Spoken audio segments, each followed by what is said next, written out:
Ladies and gentlemen, boys and girls, thank you very much for being here this afternoon. We are the Marathon Chamber of Commerce. We always try to bring sunny weather, but we do need a little bit of rain, so that's not a horrible thing. I want to thank Elizabeth and her amazing, hardworking staff for getting this one of our local businesses back up and running.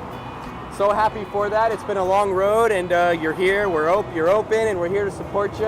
And we thank you for the service that you provide to our great community. So thank you on behalf of the Marathon Chamber of Commerce, Elizabeth, for all you guys do, and best of luck and best of commerce to you guys at Advanced Auto. Thank you very much. Thanks to all.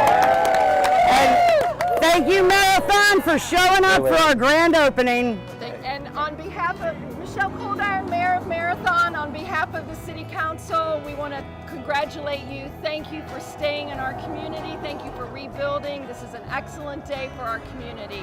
Thank you, Advanced Discount Auto. Thank you. Appreciate Thank you very much for having us.